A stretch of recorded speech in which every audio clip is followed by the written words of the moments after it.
The smoke rose in thick black columns from the wreckage of the convoy, twisting against the pale green sky of Virath 6 like the dying fingers of some ancient beast reaching toward heaven. Sergeant Elias Cade dragged himself out from beneath a collapsed cargo pod, his ribs screaming with every breath, his left arm hanging at an angle that told him something inside was badly broken, and his face covered in a mask of dried blood and dirt that made him look more dead than alive. He coughed hard and spat red onto the ground. Around him the world was a graveyard of metal and flesh, and the air stank of burning fuel and something worse, the sweet and awful smell of death that no soldier ever truly got used to, no matter how many battlefields they had walked. The convoy had been 6 vehicles strong, carrying supplies and personnel to the mining outpost on the far side of the planet, and now it was nothing but scattered debris across a kilometer of rocky terrain. Counted the bodies as he stumbled forward, because counting was something his mind could do while the rest of him tried not to collapse. 14 humans all dead. 3 Kalori traders who had been hitching passage, their blue skin turned gray in death. 2 GFA security officers still strapped in their seats, with their eyes open and seeing nothing at all. The raiders had come fast and hit hard, dropping out of the canyon walls like a storm made of gunfire and screaming engines, and the whole thing had lasted maybe 4 minutes, from first shot to last explosion. 4 minutes to end 20 lives and leave 1 broken sergeant crawling through the ruins. Elias leaned against a twisted support beam and tried to breathe, tried to think, tried to remember why he should keep moving, when every part of him wanted to sit down and just stop. He thought of his daughter, not the memory he wanted, but the one that always came, her small hand reaching for him. Through the smoke of the burning colony on Harith 3, her voice calling his name, and then the ceiling coming down between them, like a wall of fire and noise and finality. He had not been fast enough that day. He squeezed his eyes shut and pushed the memory down into the dark place where he kept all the things that would kill him if he ever let them fully surface. He kept moving. The wind on Virath 6 was a living thing, sharp and cruel, carrying particles that could strip exposed skin raw in minutes, and the fog that rolled in from the eastern basins was mildly acidic, enough to sting the eyes and burn the lungs over time. This was not a planet that wanted anyone to live on it. Elias rounded the burning shell of the lead transport vehicle and stopped. Ahead of him, slumped against the shattered remains of a reinforced bulkhead, was something he had never seen up close before. A Vralken. She was enormous, nearly 3 meters of muscle, and fur and predatory grace. Even now as she lay broken and bleeding against the metal wall, and her species was one that most beings in the galaxy spoke about only in whispers and warnings. The Vralken were pack hunters, apex predators who had conquered their homeworld not through technology, but through sheer biological supremacy. And they had carried that supremacy into the stars with a warrior culture that made even the warlike Kreth nervous. Her fur was dark silver, matted and soaked with blood that looked almost black in the fading light. And across her torso, Elias could see 4 deep plasma wounds, each one large enough to fit his fist inside, each one fatal on its own and absolutely fatal together. But she was still breathing, and she was curled around something. Elias stepped closer and saw them, 3 small shapes pressed against her belly, trembling and whimpering and pushing their faces into her fur, as if they could burrow inside her and hide from everything that had happened. Cubs. 3 Vralken cubs, none of them larger than a medium-sized dog, their fur still soft with youth, their eyes wide and wet and filled with a terror that needed no translation across species. The largest one, a dark-furred male with a scar already forming across his muzzle, saw Elias and bared tiny fangs, growling with a ferocity that would have been intimidating if he were not shaking so badly. The middle one, broader with lighter fur and curious amber eyes, simply stared at Elias as if trying to decide what kind of creature he was. The smallest one, a runt with pale gray fur and enormous dark eyes, did not look at Elias at all, pressing herself deeper into her mother and making a sound that was not quite a cry and not quite a whimper, but something worse than both. The mother opened her eyes. They were gold, deep and ancient, and filled with a pain that went far beyond the physical, and when they focused on Elias, he felt the weight of them like a hand pressing against his chest. She spoke, and her voice was a low rumble that vibrated through the ground, broken and wet with blood, but carrying an authority that made Elias stand straighter without thinking about it. "Human," she said in Galactic Common, the words thick and slow, as if each one cost her something vital. "I am here," he said, and he did not know why those were the words that came out. She looked at him for a long time, and in her eyes he could see calculation and desperation, and something that might have been hope, warring against everything her species believed about his kind. The Vralken did not respect humans, and everyone in the galaxy knew it. They saw humans as soft things, clawless, fangless, thin-skinned creatures who hid behind their tools and their machines, because nature had given them nothing else, them nothing worth having. But this Vralken mother was beyond pride now, beyond culture, beyond the ancient prejudices of her people. She was a mother with dying breath and living children, and that math was simple enough for any species to understand. "My pack is gone," she said, and blood ran from the corner of her mouth. "My mate, my sisters, all gone. The raiders killed them. I killed 6 of the raiders before they brought me down. But it was not enough. It was never going to be enough." She paused, and her breathing became something ragged and terrible, and the cubs pressed tighter against her, as if they could feel her life draining away through their small bodies. "These are my cubs," she whispered, and her great clawed hand, a hand that could have torn Elias in half without effort, came up slowly and rested on the dark-furred male with a gentleness that made Elias's throat close. "Kale, he is strong but foolish. He will fight everything. Learn nothing unless someone teaches him patience." Her hand moved to the broader cub. "Torek, he watches and wonders. He needs purpose, or he will lose himself."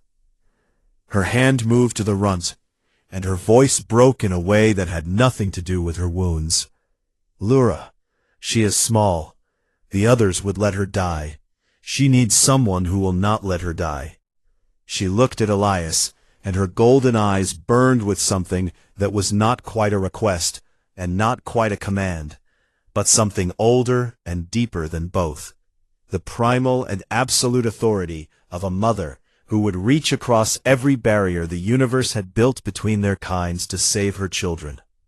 "Take care of my cubs, human," she whispered, and her voice was barely a sound now, just a breath shaped into words. "They will not survive here alone." Elias looked at the cubs, and looked at the dying alien, and looked at his own broken body, and the burning wreckage, and the hostile sky, and the fog, creeping in from the east. He had no food, no working communication equipment, no shelter, and no idea how to care for 3 alien predator young on a planet that was actively trying to kill everything on its surface. He opened his mouth to say something reasonable, something practical, something about how he could barely keep himself alive and had no business taking on 3 alien children. But the words did not come. Instead, what came was the memory of a small hand reaching through smoke and a voice calling his name, and a ceiling falling between them. He had not been fast enough that day. He looked the Vralken mother in the eyes and he nodded. "I will keep them safe," he said. She exhaled one long, slow, rumbling breath that shook through her entire massive body, and the tension in her muscles released, and her golden eyes softened, and something like peace moved across her face. Then the light went out of those eyes, and the great body went still, and the 3 cubs began to howl, a sound so raw and broken and primal that Elias felt it in his bones. He stood there in the wreckage of everything, a broken human on a broken world, with 3 alien predator cubs pressing against his legs and crying for a mother who would never answer again. The twin suns of Virus 6 sank behind the wall of toxic fog rolling in from the east, painting the sky in shades of blood and amber.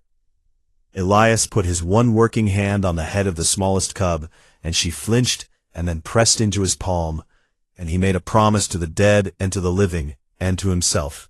He would not be too slow this time. The first night nearly killed them all. Elias had dragged what he could from the wreckage: a torn thermal blanket, half a medical kit, 2 canteens of water, a broken ration container with maybe 3 days of food if he ate nothing himself, and a length of metal pipe that he bent into something that was not quite a spear, but was better than his bare hands. He found a shallow cave in the rock face about 200 meters from the crash site, barely deep enough to block the wind, but enough to keep the acidic fog from settling on their skin while they slept. The cubs did not want to leave their mother.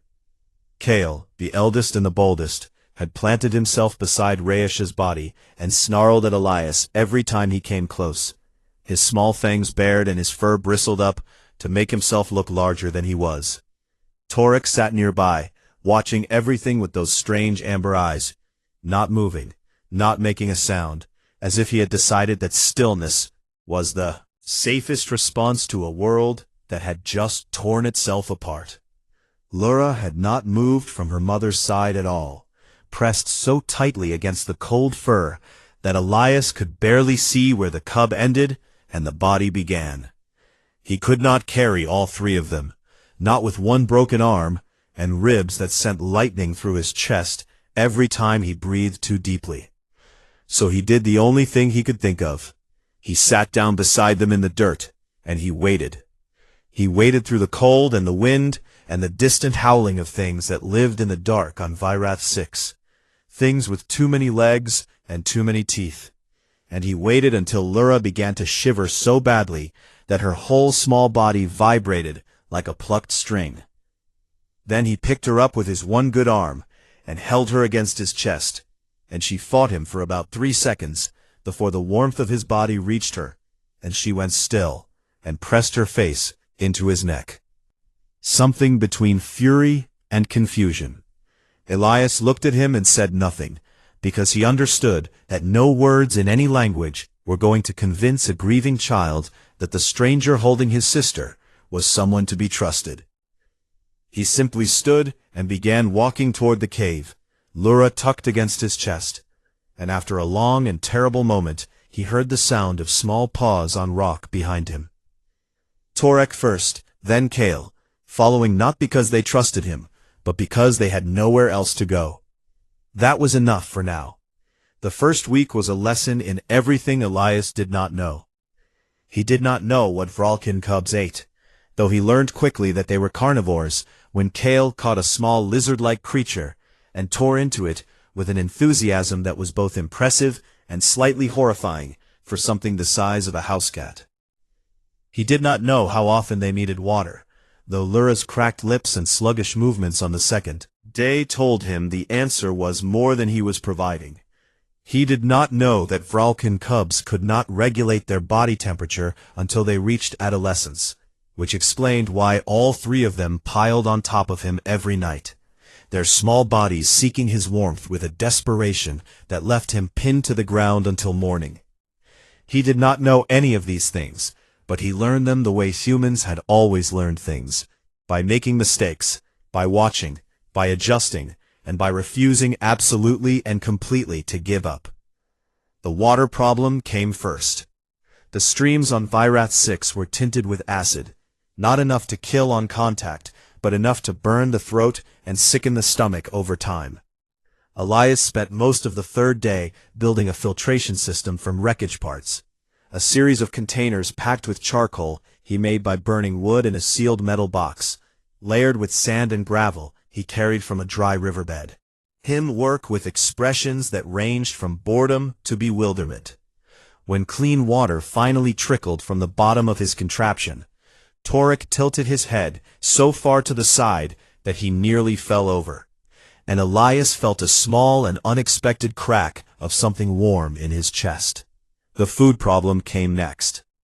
Elias could not hunt like a Vralkin.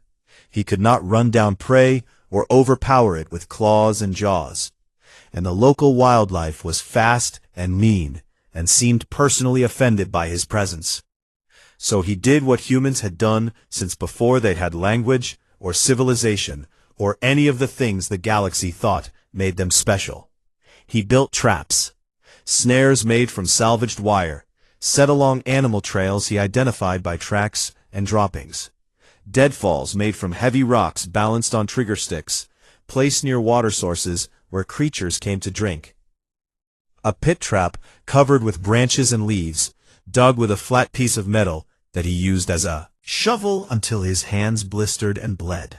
Kale watched him dig the pit trap on the 5th day, and made a sound that Elias was fairly certain was the Vralkin equivalent of laughter, a short bark that said clearly and without words that this clawless creature crouching in the dirt was the most pathetic hunter the galaxy had ever produced. The next morning, the pit trap held a creature the size of a large rabbit, with 6 legs and dense muscle, and Kale stared at it, and then stared at Elias, and the laughing sound did not come again.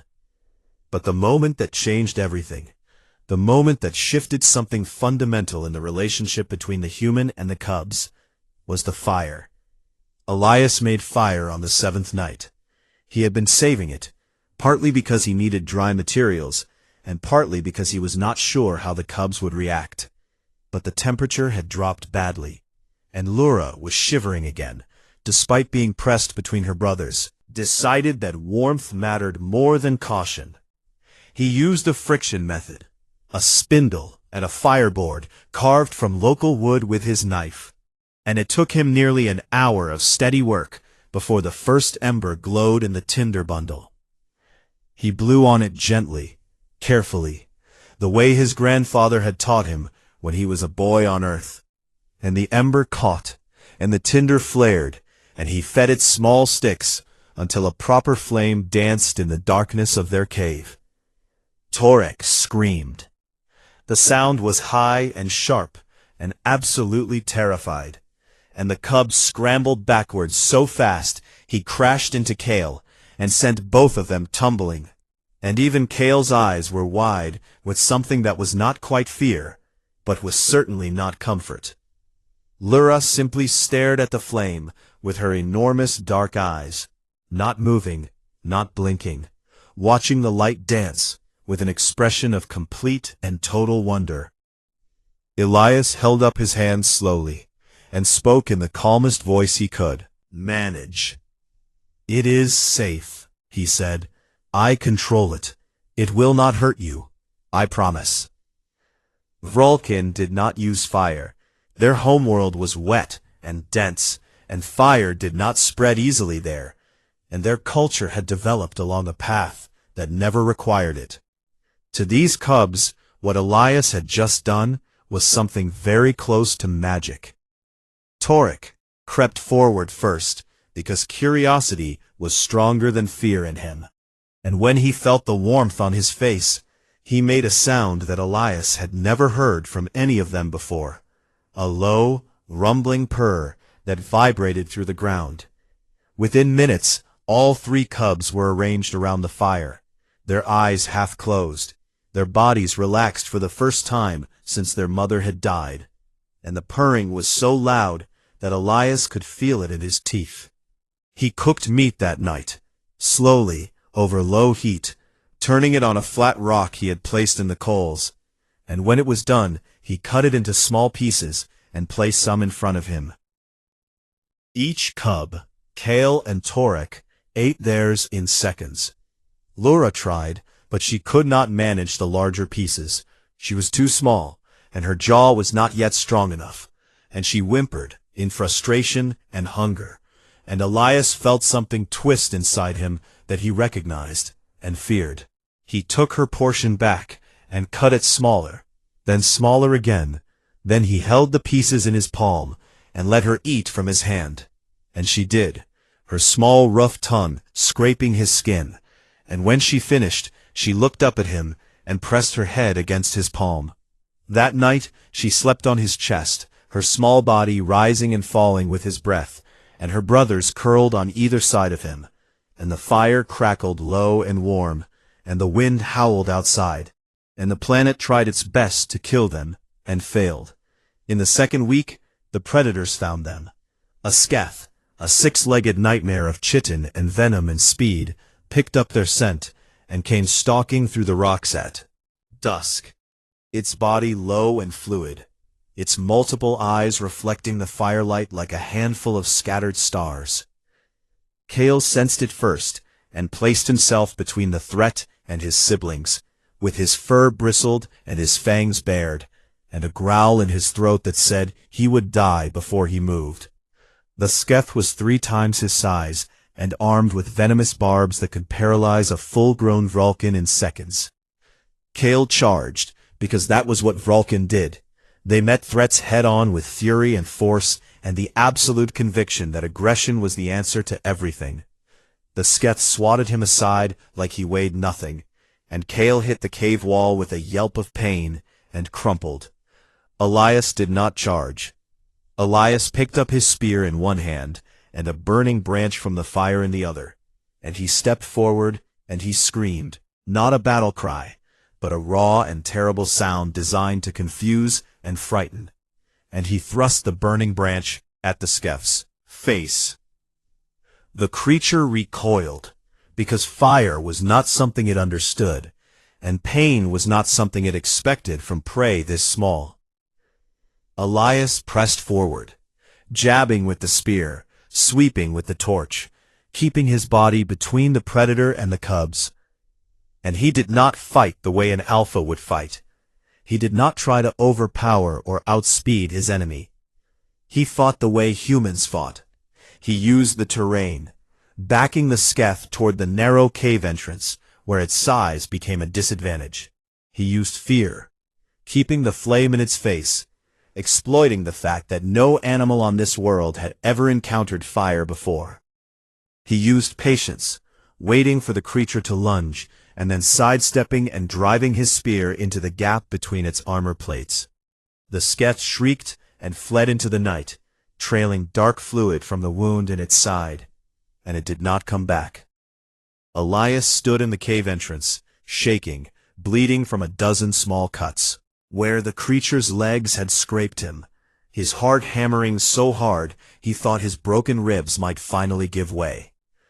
Behind him, Kale was getting to his feet, bruised and limping but alive, and he stared at Elias with an expression that the human could not read, but that contained no contempt at all. That night, Elias checked every cub for injuries before he looked at his own wounds. He cleaned the cut on Kale's shoulder and wrapped it with a strip of thermal blanket, and the cub held still and let him work, and did not growl even once. When he was finished, he sat back against the cave wall, and the exhaustion hit him like a falling building. Luna climbed into his lap, and Torek pressed against his right side, and Kale, slowly, reluctantly, as if fighting some deep instinct, lay down on his left.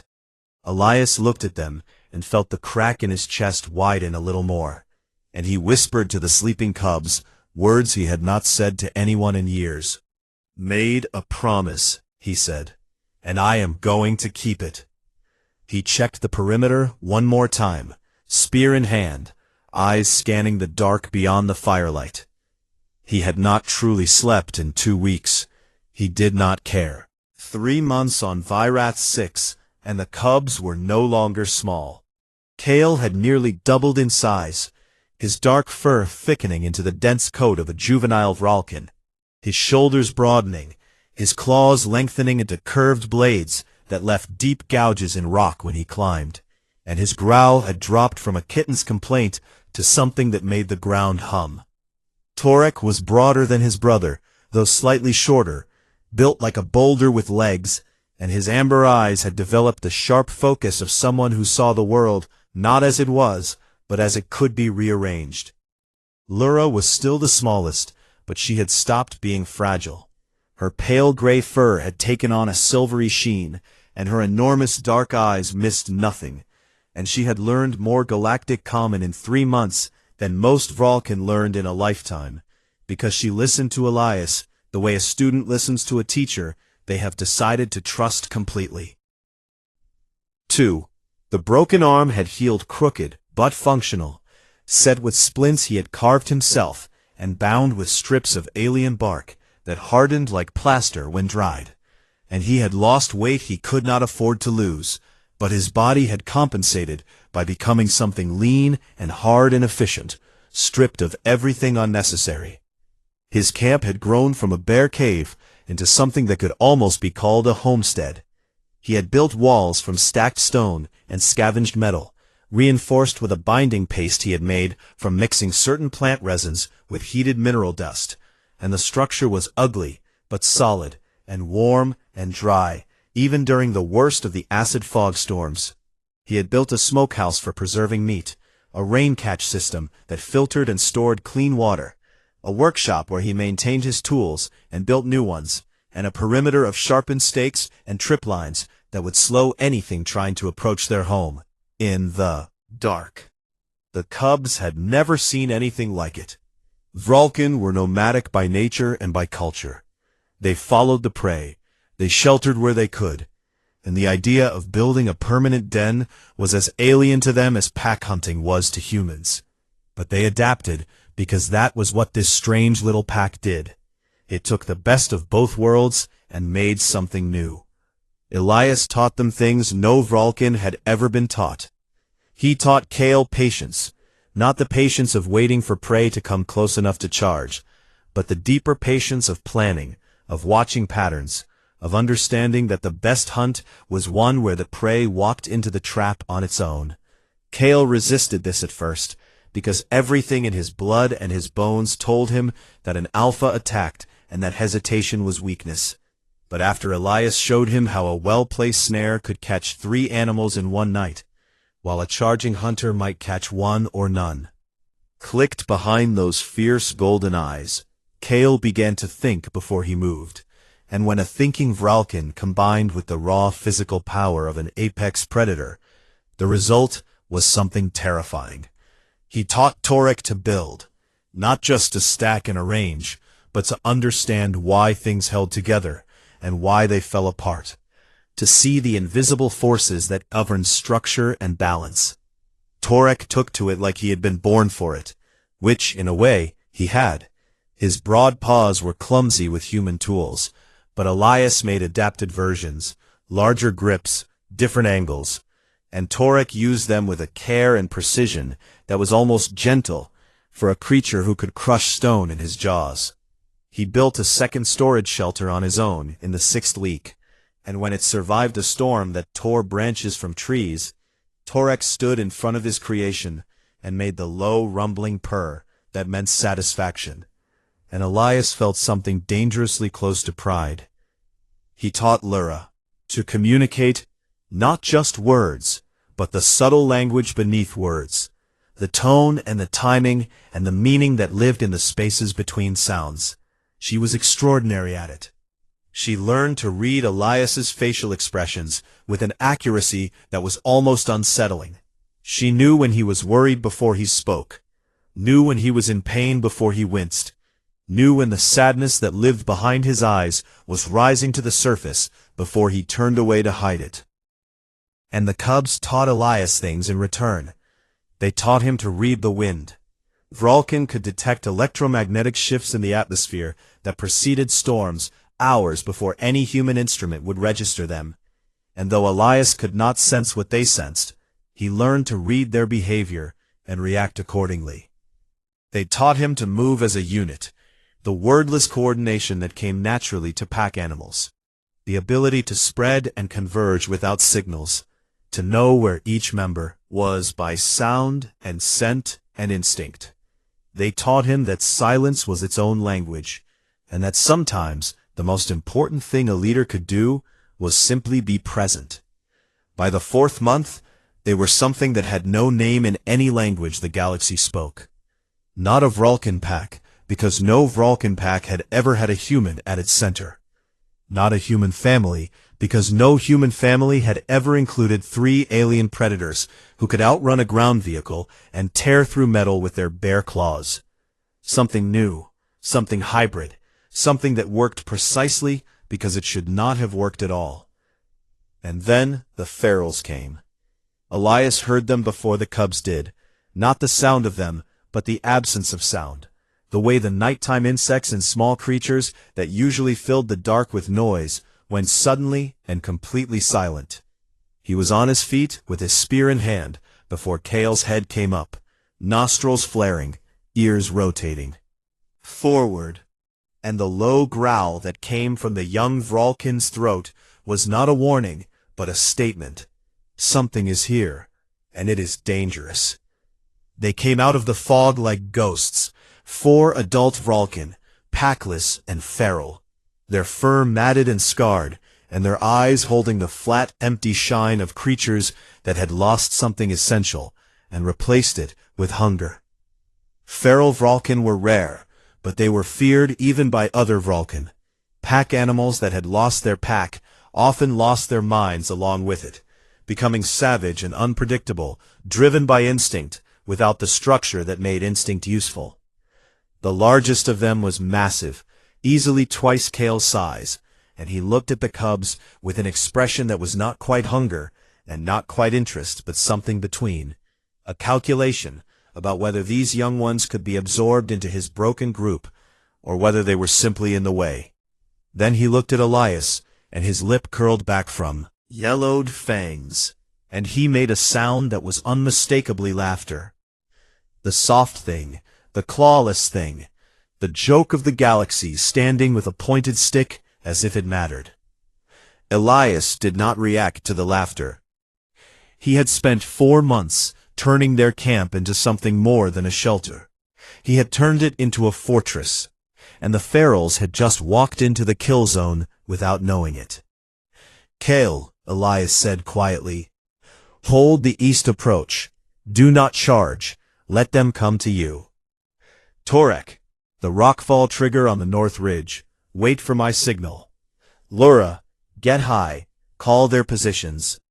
The cubs moved without hesitation, because they had drilled this, because Elias had made them practice defensive scenarios until they could execute them in their sleep, because somewhere in the past 4 months they had learned that when Elias spoke in that particular calm and steady voice, you listened. The ferals attacked in a rush, expecting the easy kill that their size and numbers guaranteed. They did not get it. The first one hit the trip line at full sprint and went sprawling into a trench. Elias had dug and lined with sharpened stakes, and its scream of pain and fury split the night like a blade. The second came through the eastern approach, where Kale waited, not charging out to meet it, but holding position behind a wall of stacked stone, letting the feral commit to the narrow gap. And when it was close enough, Kale struck from the side, not with blind aggression, but with calculated precision, hitting the throat and the hamstring in 2 quick motions, and then pulling back before the larger animal could retaliate. Elias had taught him that, and the feral did not understand what was happening, because no Vralkin fought like that. The third came from the north, and Elias shouted now, and Torek threw his weight against the trigger mechanism he had built, and a cascade of heavy stones came roaring down ridge and caught the feral in the shoulder, and sent it rolling and howling into the rocks below.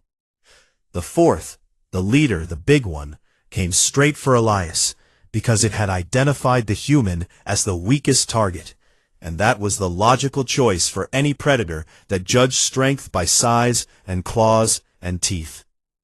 It was wrong. Elias stood his ground, with fire in one hand and his spear in the other, and when the feral lunged, he sidestepped, not far, just enough, and drove the spear into the soft tissue behind the foreleg, where the armor of muscle was thinnest. The feral roared and swiped, and caught Elias across the chest, sending him tumbling backward, and the pain was white and enormous, and for a moment the world went dark at the edges. But Kale was there, slamming into the feral's flank with a force that shocked both of them, and Lura was calling from her high position, her voice sharp and clear, directing Torek to close off the retreat path. Big Feral looked around at the burning perimeter, and the traps, and the coordinated young hunters, and the bleeding human who was already getting back to his feet. And something in its flat, empty eyes flickered. Not understanding exactly, but a recognition that this was not prey. It ran. They all ran, the ones that could still move, disappearing into the fog and the night. And the silence that followed was so complete that Elias could hear his own blood dripping from his fingertips onto the stone. He did not check his own wounds. He checked Kale first. Bruised, a shallow cut along the ribs, nothing serious. Torek next, shaking with adrenaline, but unhurt. Lura, already climbing down from her vantage point, her dark eyes wide and bright and fierce.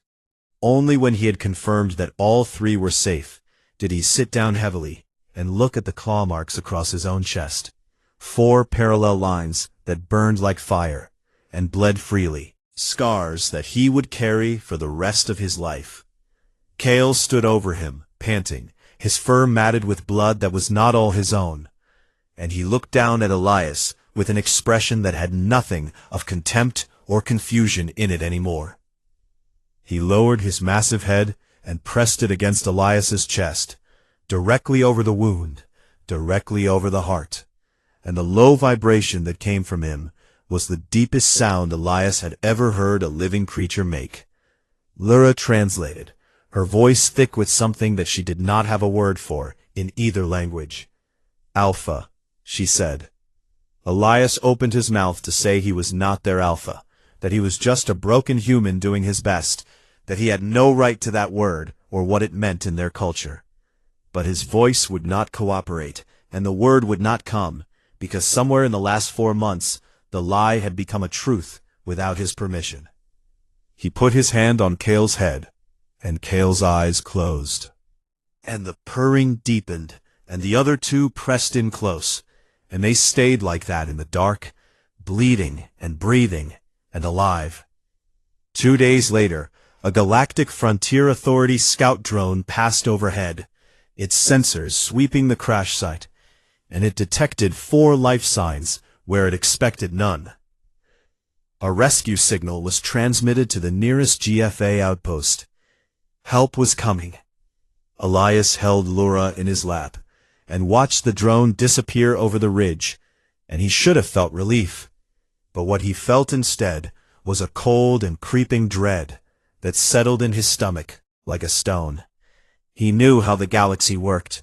He knew what happened when things did not fit into the categories that bureaucrats and politicians and cultural authorities had built for them. He looked at his cubs, his pack, and he held them closer. The rescue was coming, and Elias was afraid. The GFA extraction shuttle arrived on the 9th day after the drone had found them, and it brought with it 4 armed security officers, a medical team, and a bureaucrat in a clean gray uniform, who looked at Elias and the 3 Vralkin cubs standing behind him, and immediately began speaking into a recording device about an unprecedented interspecies custody situation requiring urgent diplomatic consultation. Elias hated him instantly. The ride off Vyrath 6 should have felt like salvation. The warm shuttle interior, the clean filtered air, the medical officer who reset his crooked arm properly and sealed the claw wounds on his chest with a dermal regenerator, and told him he was malnourished and dehydrated and showing signs of extreme chronic stress. As if Elias needed a medical professional to tell him things he had been living with every single day for the past 4 months. But the cubs were wrong.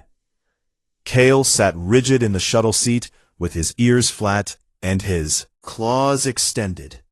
Every muscle in his body wound tight as a coiled spring, and his eyes tracked every movement the human officers made with the focused intensity of a predator assessing threats in an enclosed space. Torek had pressed himself into the smallest corner he could find, and was staring at the metal walls as if they were closing in on him, which, in a way, they were. He had never been inside a vehicle before, never been surrounded by so much metal and artificial light. and the strange humming of engines that vibrated in a frequency that clearly unsettled him. Lura was in Elias's lap, with her face buried in his shirt, and she had not moved or spoken since the shuttle doors had closed. Elias kept one hand on her back, and the other reaching out to touch Kale's shoulder every few minutes, a steady rhythm of contact that said, "I am here. We are together. Nothing has changed." Everything had changed. The GFA Outpost 7 was a sprawling orbital station that served as the regional administrative hub for the frontier territories, and it was clean and bright and efficient and absolutely devoid of anything that resembled warmth. Elias and the Cubs were processed. That was the word they used, processed, as if they were data entries rather than living beings, and separated into different sections of the medical wing for species-appropriate evaluation. Elias fought this.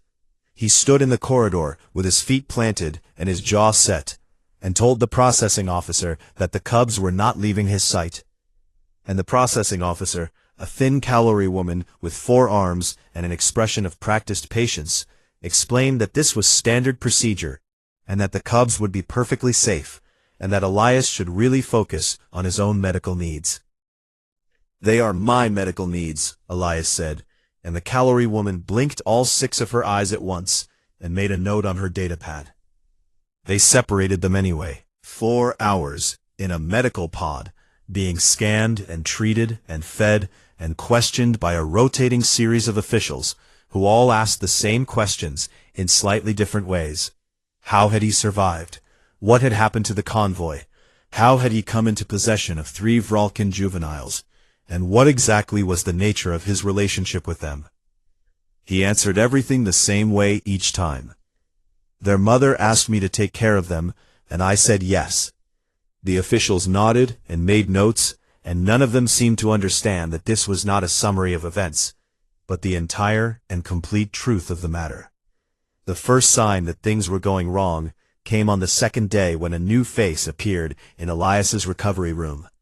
A tall human man in a diplomatic service uniform whose smile was the kind that had been professionally installed, and whose eyes communicated nothing at all. His name was Coordinator Hales, and he was from the GFA's Interspecies Relations Division, and he had come to discuss the situation with the Vralkin juveniles. "Sergeant Cade," he said, settling into a chair with the practiced ease of someone who had delivered bad news in comfortable rooms many times before. "I want you to know that everyone here has tremendous respect for what you did on that planet. The survival alone is remarkable, and the fact that you kept 3 alien juveniles alive is nothing short of extraordinary." "Where are they?" Elias said. "They are being well cared for in the xenobiology wing, under full medical." "Where are they?" Hales paused, and the professional smile flickered for just a moment before resetting. "Sergeant, the Vralkin Dominion has been notified of the situation, and they have formally requested the return of the juveniles to Vralkin cultural custody. This is standard protocol for displaced minors of any species, and no." The word came out flat and hard and absolute, and Hales stopped talking, and for the first time, something genuine moved behind his eyes. Surprise, Elias thought, because people in clean uniforms who deliver bad news in comfortable rooms were not used to hearing that word said in that particular way. "Sergeant Cade, I understand this is emotional, but the legal framework is quite clear. You have no recognized custodial status, and the Vralkin Dominion has jurisdictional authority over Vralkin minors, regardless of—" "I want to see them," Elias said, "right now." They let him visit once. The Cubs were in a holding suite in the xenobiology wing, a large room with filtered air and temperature controls, and synthetic vegetation meant to approximate a natural environment, and failing completely. Kale had destroyed most of the furniture. Deep claw marks scored every wall. The sleeping platforms had been torn apart, and there were dents in the reinforced door where he had thrown himself against it repeatedly, until the security staff had been forced to sedate him, Torek was sitting in the corner, motionless, staring at nothing, and he did not look up when Elias entered. Lura was curled in a ball in the center of the room, and she was not making any sound at all, and that was worse than screaming, because Lura always made sounds. She hummed when she was thinking, and chirped when she was curious, and purred when she was content, and this silence meant that something inside her had shut down. When she saw Elias, she moved so fast that the security officer at the door flinched and reached for his weapon. But all she did was launch herself at Elias and climb him like a tree, and bury her face in his neck, and the sound she made then was the worst thing he had ever heard. A keening wail that was not quite Vralkin and not quite human, but something in between, something their pack had invented, a sound that meant, "I thought you were gone." Kale woke from sedation at the sound of Elias's voice, and staggered to his feet, and pressed against Elias's side. And the growl that came from him was not directed at Elias, but at everything else, the room, the station, the galaxy that had taken them from their home and their alpha. Torek finally moved, crossing the room slowly and pressing his broad forehead against Elias's hip. And Elias felt the trembling in the cub's massive body, and understood that the strongest of them had been the most afraid. They gave him 30 minutes. When the security officer told him his time was up, Elias looked at the cubs, and then looked at the officer and said, "I will be back.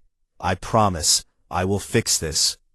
Kale's eyes followed him as the door closed, and the last thing Elias saw was Lura reaching for him with one small paw, her dark eyes wide, and the door sealed between them. Elias stood in that corridor, and something inside him went very quiet, and very cold, and very focused, in a way that it had not been since the day he lost his daughter. He had been too slow that day. He would not be too slow again. The Vralkin Dominion's delegation arrived 3 days later, led by War Chief Vaughn, a veteran alpha who stood nearly 3 meters tall, and carried himself with the absolute certainty of someone who had never in his life been told no by anything that lived. Vaughn made his position clear in the first meeting. The cubs were Vralkin. They belonged with their people, and the idea of a human raising Vralkin young was not merely inappropriate, but an insult to their entire civilization. He looked at Elias across the conference table, the way a predator looks at something too small to bother eating, and said that the sergeant should be grateful he was not being charged with unlawful possession of Vralkin citizens. Elias said nothing during that meeting. He listened and he watched, and he filed away every word and every expression and every diplomatic pressure point. Not just adaptable in the wilderness, they were adaptable everywhere, and the battlefield had changed from rock and fog to conference rooms and legal codes, but a battlefield was still a battlefield. He began making calls. He contacted the Terran Veterans Advocacy Network, who assigned him a legal team within hours, because soldiers who kept their promises made good stories, and good stories moved public opinion, and public opinion moved politics. He contacted 3 independent journalists who covered frontier affairs, and told them everything, not the political version, not the sanitized version, but the truth about a dying mother and a promise, and 3 children who were being taken from the only parent they had left. He pulled the black box recording from his combat suit, the one that had been running when Rasha spoke her final words, and he gave it to every media outlet that would take it. The recording spread across the galactic net like wildfire. Billions of beings heard it. The ragged breathing, the wet sound of blood, a low rumbling voice of a mother who knew she was dying, and who reached across every barrier of species and culture and history to place her children in the hands of a stranger, because that stranger was there, and he was willing. And then they heard Elias's voice, quiet and steady and simple. "I will keep them safe." The reaction was immediate and enormous. Humans were furious, which was expected, But what was not expected was that dozens of other species reacted with equal intensity. The Calori, who valued family bonds above all else. The Metari, whose entire culture was built around the concept of chosen kinship. Even the Kreth, who respected few things, but respected a promise kept under fire. The Vralkan Dominion found itself facing something it had never experienced, and had no protocol for. Galactic shame. War Chief Vaughn requested a private meeting with Elias on the evening of the fourth day. The room was small, and the War Chief filled most of it, his scarred body radiating heat and menace, and he looked down at Elias with an expression that combined fury and humiliation in equal measure. "You have made us look like monsters," Vaughn said, his voice a low thunder. "You are trying to take children from their father," Elias said. "I did not need to make you look like anything." Vaughn's claws extended and retracted. An involuntary response, Elias knew, a sign of extreme agitation in Vralkan body language, something Lura had taught him months ago around a campfire on a planet that now felt like the only real place he had ever been. "You are not their father," Vaughn said. "You are not their alpha. You have no claws, no fangs, no strength. You are nothing." Elias stood up from his chair, and he was so much smaller than the war chief that the difference was almost comical. A lean, scarred human facing a wall of muscle and predatory evolution. And he should have been afraid, but he was so far beyond fear that it had become irrelevant. "I kept them alive, on a world that killed everything else," Elias said, and his voice was not loud, but it carried the weight of every sleepless night, and every wound, and every moment of desperation, and every small victory that had kept 3 children breathing. "I fed them when there was no food. I fought for them when things came in the dark. I held them when they cried for their mother, and I could not bring her back, but I could be there, and I was. Every single night I was there." He stepped forward, and Vaughn did not step back. But something shifted in the war chief's expression. Not quite uncertainty, but perhaps the first tremor of it. "You tell me I have no right," Elias said. "You come take them from me. See what happens." The silence that followed lasted a very long time. Vaughn stared at the human, this small, breakable, impossible creature who stood before him without weapons or armor or any natural advantage whatsoever, and who showed absolutely no indication of backing down. He had fought enemies across 12 systems, and he had killed things that would haunt a lesser being's nightmares, and he had never once hesitated in the face of opposition. But there was something in this human's eyes that gave him pause. Not strength exactly, not courage exactly, but something more fundamental, something that sat beneath both like bedrock beneath a mountain. It was the look of a creature that had already decided the outcome, and was simply waiting for the universe to catch up. Vaughn turned and walked out without another word. Elias stood alone in the room, and his hands were shaking badly, and his heart was hammering, and the cold focus that had carried him through the confrontation cracked just enough to let the fear rush in. He went to the xenobiology wing and stood outside the Cubs' door in the corridor. It was raining on the station, an artificial weather cycle that the environmental systems produced, and the water ran down the exterior viewports in silver streams. He stood there for hours because he could not go in, but he would not leave. Inside, Laura pressed her small paw against the window and held it there, waiting for her alpha to bring them home. The GFA Interspecies Tribunal convened on the 31st day after the rescue, in a grand circular chamber on the station's administrative level that was designed to feel solemn and neutral, and instead felt like a cage with better lighting. Elias sat at a small table on one side of the chamber, wearing borrowed civilian clothes, because his military uniform had been burned and shredded and bled through beyond repair on Vyrath 6.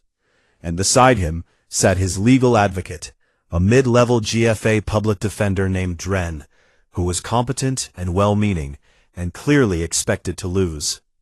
Across the chamber, The Vralken Dominion's delegation occupied their section like an occupying army. War Chief Fawn at the center, flanked by 2 legal specialists and 4 ceremonial guards, whose presence was not ceremonial at all, but a very deliberate display of power.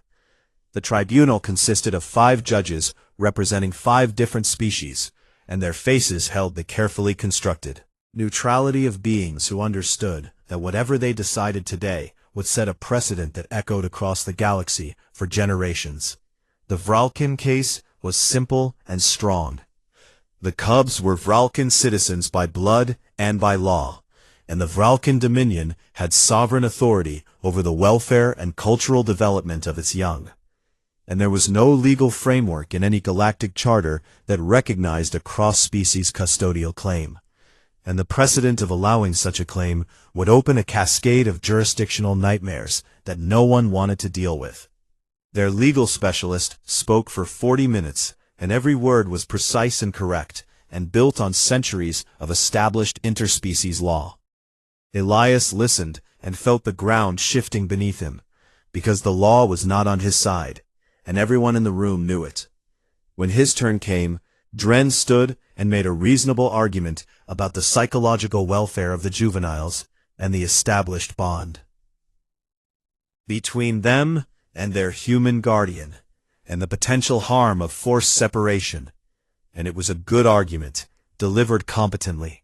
And it was not enough, and Elias could see that in the judges' faces before Dren even finished speaking. The law was clear, and the law did not care about love. Elias asked to speak. Dren looked at him with mild alarm, because witnesses in tribunal proceedings were supposed to be called and prepared, and Elias was neither. But the lead judge, an elderly Matari with silver-blue skin and eyes that had seen a great many things, granted the request. Elias stood, and he was aware that every recording device in the chamber was focused on him, and that billions of beings across the galaxy were watching through the live feed. And none of that mattered, because he was not speaking to them. He was speaking to 5 judges who held his family in their hands.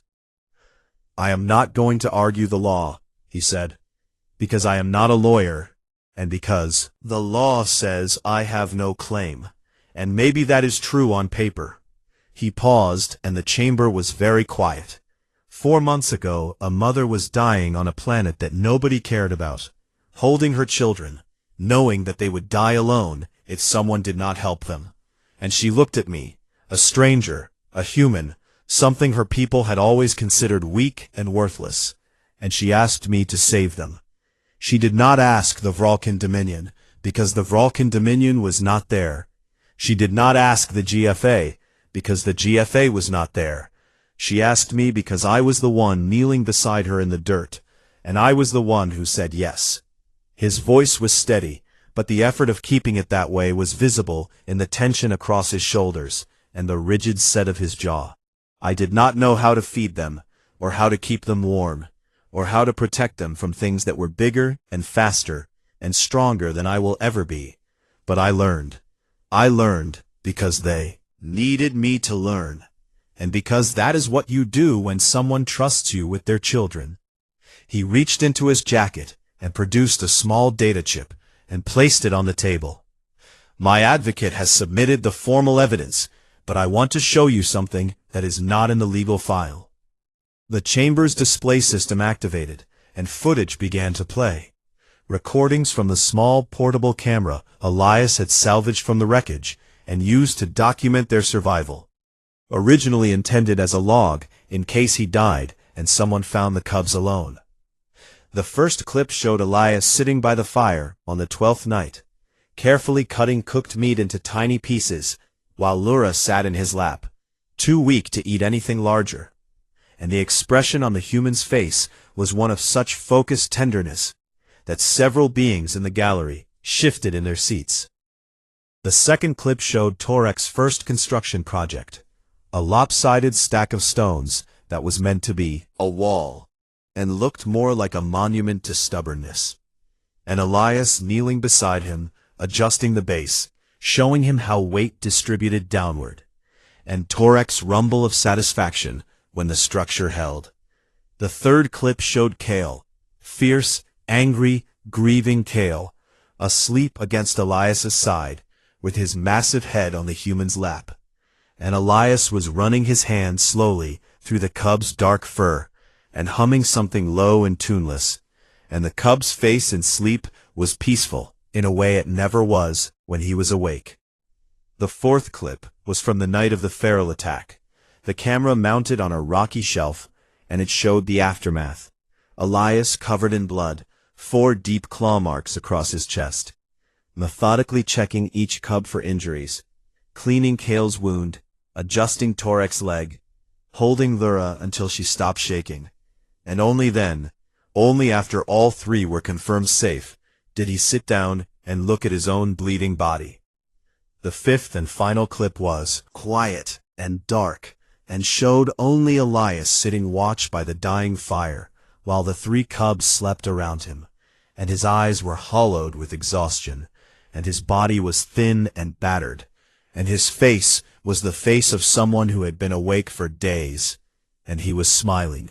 Not a big smile, not a happy smile, but the small and private smile of someone who was exactly where they were supposed to be, doing exactly what they were supposed to do, for people who mattered more than sleep, or comfort, or his own survival.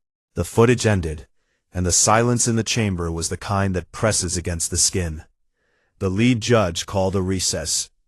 During the recess, Elias sat alone at his table, because Dren had gone to speak with the clerks, and a shadow fell across him, and he looked up to find a being he did not recognize, a Vralkin female, older, her fur streaked with white, wearing the simple robes of a scholar, rather than the ceremonial armor of the Dominion. Introduced herself as Ashaya, a Vralkin anthropologist, who had been exiled from Dominion space 2 decades ago for publishing research that challenged traditional views of pack structure. "I have watched those recordings," she said, and her voice was soft for a Vralkin, almost gentle. "And I have studied Vralkin pack dynamics for 30 years, and what you have with those cubs is not a human family pretending to be a pack. It is a pack, by every meaningful definition my people have ever used. The bond, the hierarchy, the mutual sacrifice, the willingness to die for each other, these are the things that make a pack, not blood, and not species. And anyone who tells you otherwise has never lost a pack and rebuilt one from nothing." She offered to testify, and Elias accepted, and when the tribunal reconvened, Ashaya spoke with the quiet authority of someone who had traded everything, her home, her people, her standing, for the right to tell the truth. Was devastating to the Dominion's case, because it came from within, from a Vralkin who knew the culture better than the legal specialists, and who could speak to the science of bonding and attachment with a depth that no outsider could match. The Dominion's legal specialist objected 17 times, and was overruled 14 of those times, and the frustration in Vaughn's posture was visible from across the chamber. When the judges retired to deliberate, Elias sat in the corridor outside and waited. He was good at waiting. Vyrath 6 had taught him that, or perhaps the cubs had taught him that, or perhaps he had always known, and had simply forgotten until a dying mother reminded him what patience was for. The deliberation lasted 6 hours. When the judges returned, the lead Matari read the decision in a voice that carried the weight of someone who understood exactly what she was doing. The tribunal ruled in favor of Elias Cade, and carefully worded, and established a new legal category, cross-species bonded family unit, that had never existed before in galactic law, and it was based not on precedent, but on evidence, on the documented reality of a bond that transcended species, and that the tribunal found would cause severe and irreversible psychological harm to dissolve. The chamber erupted. The Vralkin delegation surged to their feet, and Vaughn's roar of displeasure shook the fixtures, and the GFA security officers moved to positions, and for a moment the entire proceeding balanced on a knife's edge. But it held, because the law had spoken, and even the Vralken Dominion respected the law, when it was spoken loudly enough for the galaxy to hear. Elias walked out of the tribunal chamber, and his legs were not entirely steady, and his vision was blurred, because he had not slept in 2 days, and his body was running on nothing but caffeine, and the specific kind of stubbornness that humans were famous for across the known galaxy. In the corridor outside, the Cubs were waiting. The GFA had brought them from the holding facility for the ruling, and they stood in a line, Kale towering and tense and ready to fight anything that moved wrong, Torek broad and solid and trembling with restrained hope, Lura small and silver and watching the door with those enormous dark eyes that missed nothing. When Elias came through the door, Lura did not wait for confirmation or explanation or any of the formalities that the galaxy had tried to impose on them. She ran. She covered the distance in 2 seconds and hit Elias at full speed, and he caught her, because he always caught her, and she wrapped herself around him, and the sound she made was the keening hum of their pack, the sound that meant home. Torek came next, pressing his forehead against Elias's hip the way he always did, and the trembling stopped. Kale came last, because Kale always came last, always watching, always guarding, and he pressed his massive head against Elias's chest, over the scars, over the heart, and the rumble that came from him shook the floor. They stood like that in the corridor, while officials and journalists and diplomats moved around them, and none of it mattered. None of it was real.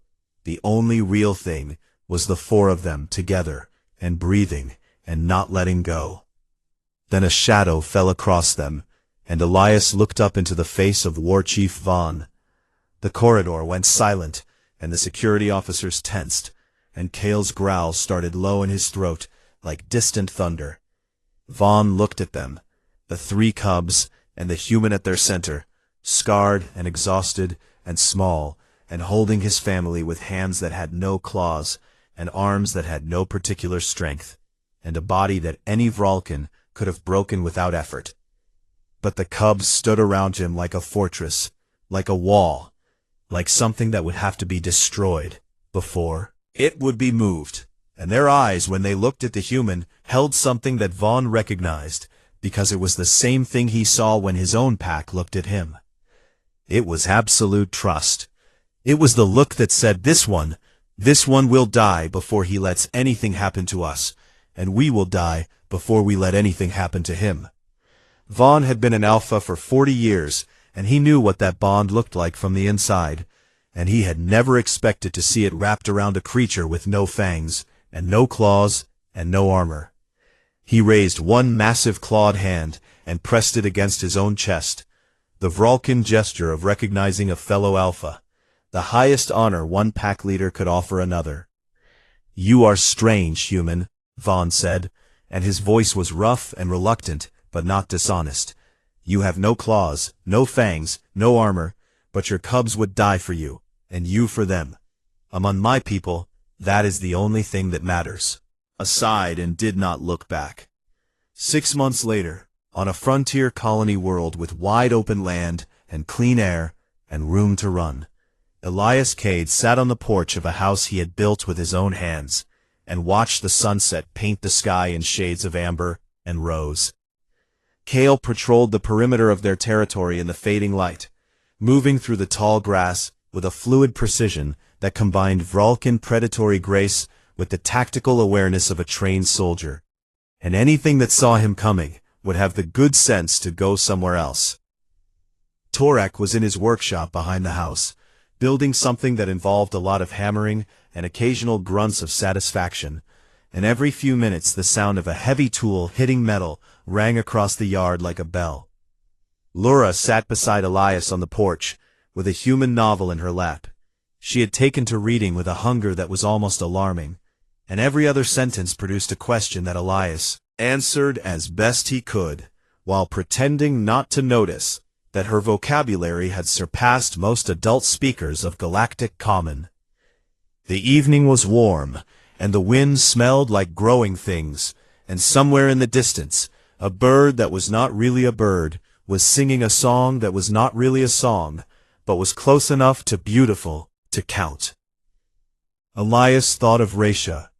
He thought of her golden eyes and her dying breath, and the weight of 3 small lives placed in his hands by a mother who had no other choice, and who had chosen anyway, chosen to trust, chosen to believe that the soft, clawless creature kneeling beside her was enough.